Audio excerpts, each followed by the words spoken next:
Daud mengalahkan orang Filistin itu dengan umban dan batu. Ia mengalahkan orang Filistin itu dan membunuhnya tanpa pedang di tangan. Oke. Kalau dengar firman yang tadi berarti kita dengar Daud ya. Daud mengalahkan orang Filistin. Siapa itu? Berarti semua sudah tahu ya ceritanya ya.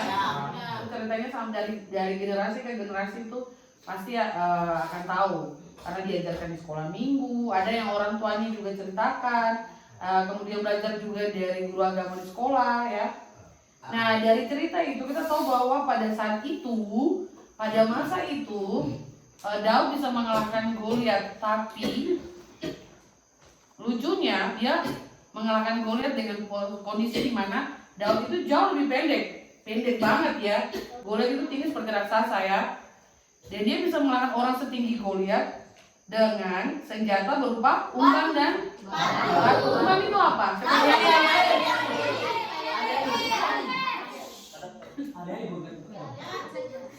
Iya, atau kita bilang ketapel. Hanya dengan batu saja sama ketapel modalnya.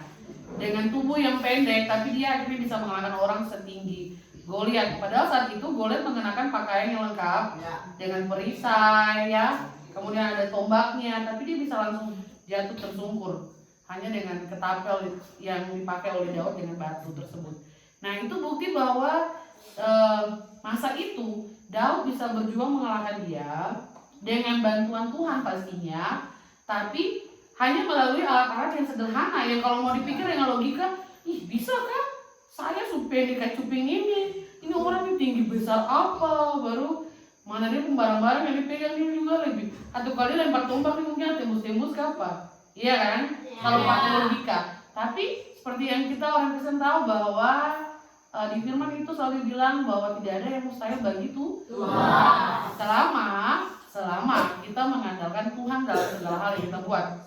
Nah, kalau dikaitkan dengan sekarang di tahun ini, di bulan ini nanti tanggal 17 lusa, kita tuh akan merayakan satu hari besar untuk bangsa Indonesia, ya kan? Yaitu hari kemerdekaan.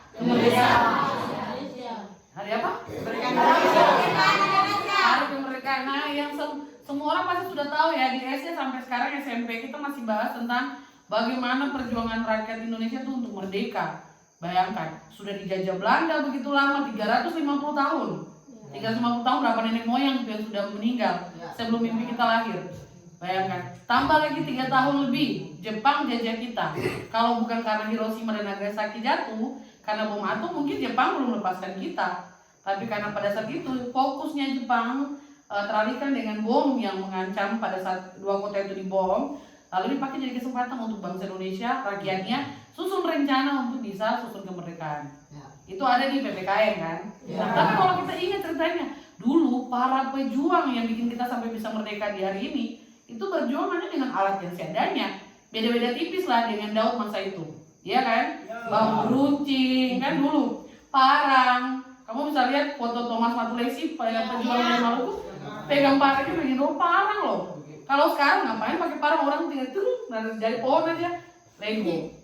Iya kan? Kalau mau dipikir gitu. Senjata dulu juga mungkin banyak senjata rakitan yang nggak bisa pelurunya tuh rantai-rantai kecuali anggota ya. Kalau rakyat biasa mana ada dia bikin peluru begitu. Dia nggak punya. Paling bom-bom molotov yang gitu-gitu. Tapi mereka nggak takut. Walaupun dengan alat seadanya, mereka tetap berusaha untuk berjuang bahwa kita harus merdeka. Jangan dijajah terus. Nah, sama kayak Daud pada masa itu. Dia tahu bahwa kalau dipikir dengan logika, saya nggak bisa nih kalahin si Goliat. Tapi yakin deh, apapun yang saya punya, walaupun menurut manusia nggak bisa. Tapi kalau Tuhan bersama dengan saya, pasti bisa. Ya. Nah, dari cerita Daud, dari cerita pejuang kita, yang kalian bisa petik untuk kalian apa? Dari ceritanya Daud mengalahkan Goliat dengan alat seadanya. Kemudian para pejuang kita yang dulu juga berjuang dengan alat seadanya. Setelah dijajah sekian lama ya, tapi akhirnya bisa berjuang sampai kita bisa merdeka. Pesan apa yang kalian bisa tarik dari hal-hal itu? Tidak boleh menyerah sebelum ini. Tidak boleh menyerah. Do not give up, ya. Kemudian apa itu kan? semangat untuk berjuang. Iya. Dari semangat itu makanya ada rasa tidak mau menyerah. Apalagi Yakin. yakin. Ya, harus yakin. Mau bikin sesuatu harus yakin. Apa itu? Percaya diri. Iya. Kalau yakin otomatis kita akan percaya diri. Nah, dengar. Pesan yang Miss Wani mau sampaikan dari cerita tadi ke kalian. Tapi rata-rata sebagai usaha kalian kan terlahir dari keluarga yang dari segi ekonomi menengah ke bawah, ya kan? Nah, tapi dengan adanya jalan Tuhan lewat Bapak Bupati, kebaikannya beliau, kerinduan beliau, sehingga beliau menggunakan program yang seperti ini untuk anak-anak Papua bisa dimajukan, khususnya anak-anak MOI, ada juga beberapa dari Maibrat dan lain-lain. Nah, kalian yang terpilih ini berarti bukan sesuatu yang kebetulan, dan harusnya kalian mensyukuri itu. Kenapa selalu setiap silent sitting, doa di asrama, di mana-mana kalian berdoa tuh nasihatnya, ayo tolong pasti bisa belajar, rajin buka buku dan lain-lain. Karena sebenarnya itu jangan menyerah hanya karena ya saya di SD kemarin tuh belajar ya itu saja, berhitung ya gitu. Miss ibu guru nih datang belajar 2 bulan, 6 bulan hilang. Itu yang kemarin, yang sekarang tidak seperti itu. Berarti kita harus menyesuaikan diri, beradaptasi dengan keadaan yang sekarang.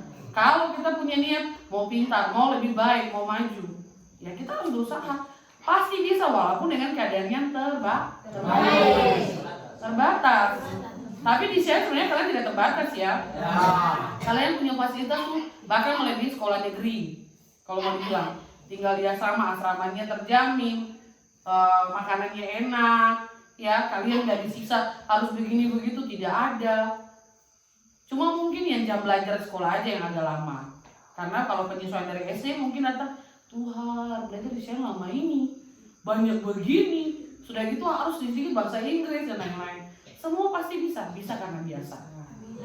Jadi pesannya misalnya kalau Daud saja bisa berjuang dengan ketapel dan batu, kemudian pejuang kita cuma dengan bambu runcing, dengan parang, mereka bisa berjuang sampai kita merdeka. Kalian juga harus bisa merdeka atas hidup kalian. Merdekakan orang tua kalian, ekonominya membaik. Itu dari kalian. Apa yang kalian dapat di hari ini harus kalian pegang baik-baik, ya. Jangan cuma pakai baju Shine. Orang bilang, I study at Shine, for example, I can speak English for a while. Nanti kalau lulus dari Shine udah gak tahu apa-apa lagi. Semangatnya hilang juga. Jangan. Kalau entah nanti SMA masih lanjut di Shine atau tidak, karena kita belum tahu ya Shine di SMA bakalan ada kapan, belum tahu. Tapi kalaupun tidak lanjut di SMA Shine, apa yang kamu dapat 3 tahun di sini, jangan hilang begitu saja. Siapa bilang kita anak petani nggak bisa jadi orang besar? Siapa yang bilang?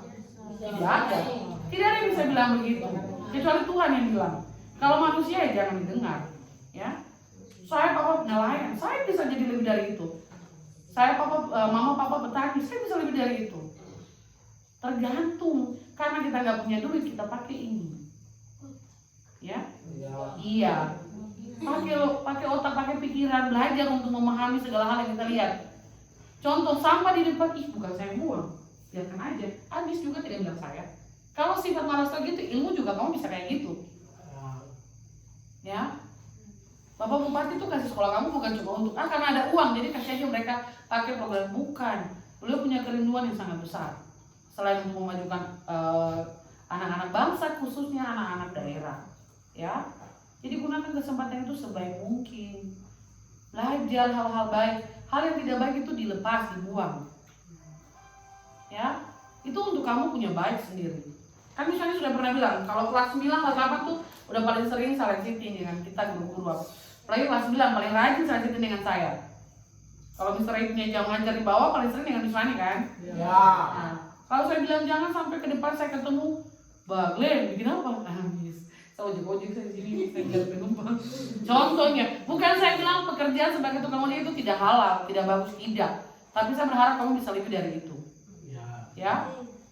Apalagi siapa sih? Pintar itu bonus. Sebenarnya tidak ada orang yang bodoh. Tapi kenapa orang bisa bodoh? Karena dia malas.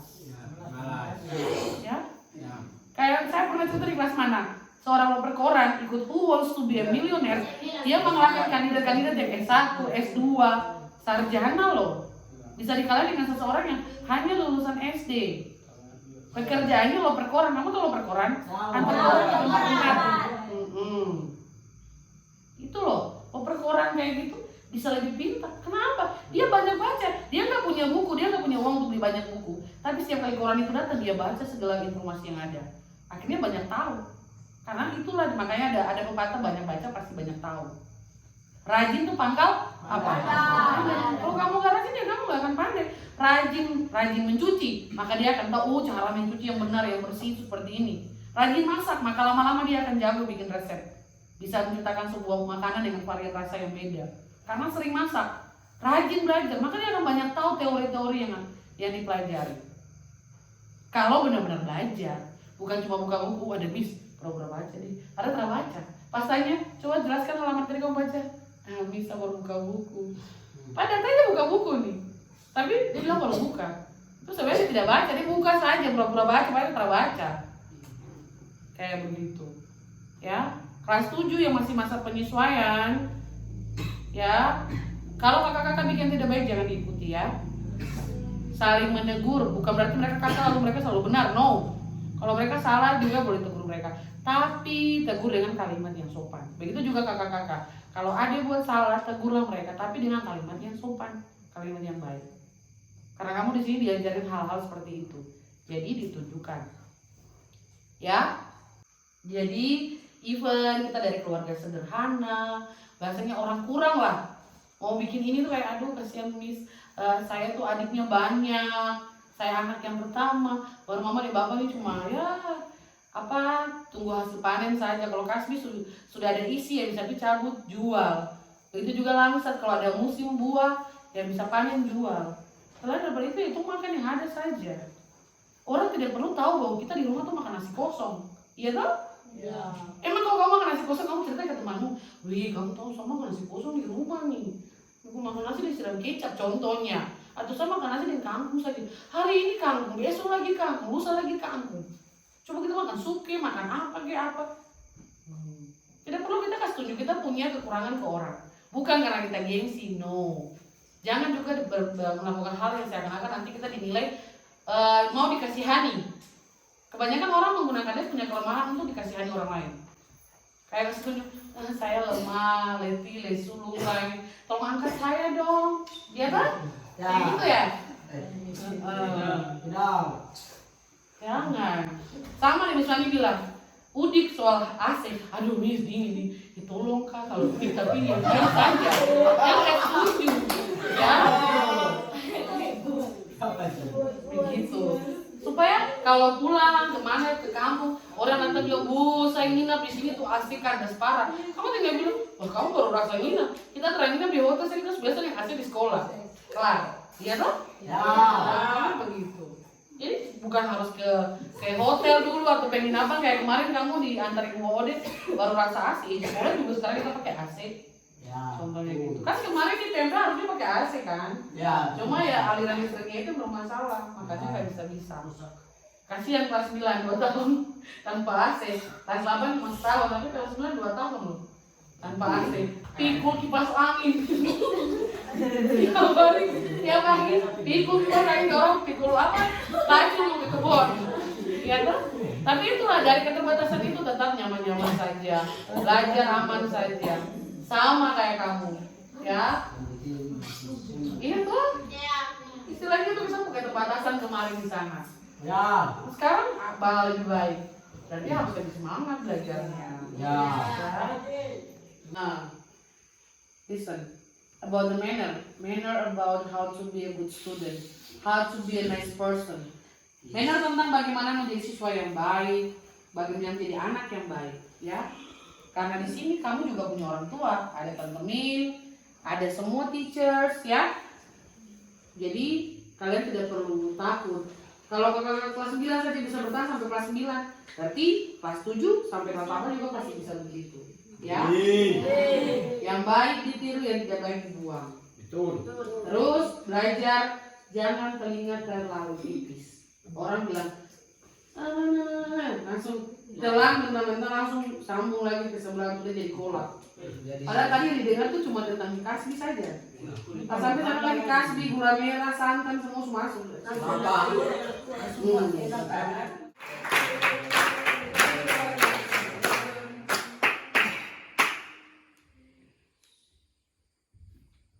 Udah? Nah, Oke, mari kita bersatu dalam doa sebelum kita baca firman.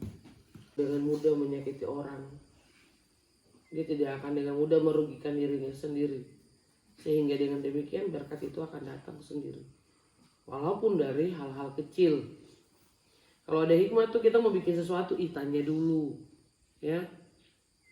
Misalnya buka keran ini. Aduh, kerannya keras. Bikin-bikin, aduh jangan dipaksa dia nanti patah. Itu berarti ada hikmat.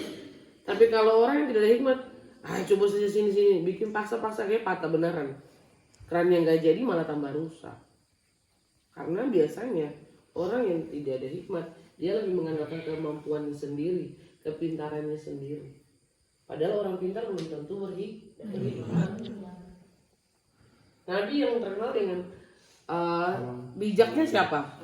Salomo. Nah rata-rata orang bijak itu karena dia berhikmat. Sedangkan hikmat itu dan kepintaran itu harusnya jalan beriringan, ya. Tapi kebanyakan orang pintar belum tentu berhikmat. Tapi kenapa kalau orang berhikmat pasti dia pintar?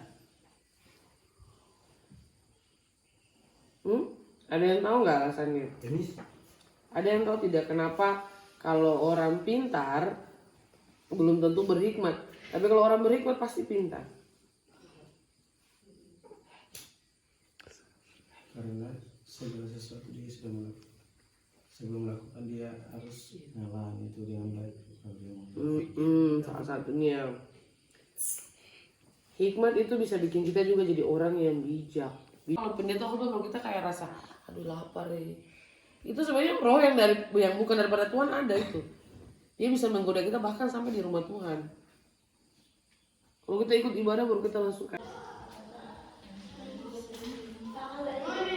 Good morning, Miss Fanny. Hi, good morning everyone. How was your sleep? I was good. I had a nice dream. Okay. It's such a nice view from English Village. yeah, that's right. Oh, there is a student. Sorry. Hi, Walden. Hi, Walden. Valdin. Yeah, Hi, Miss Fanny. I miss you. Good morning. Good morning. How was your sleep last night? So good. Semangat guys. Oke, mantap.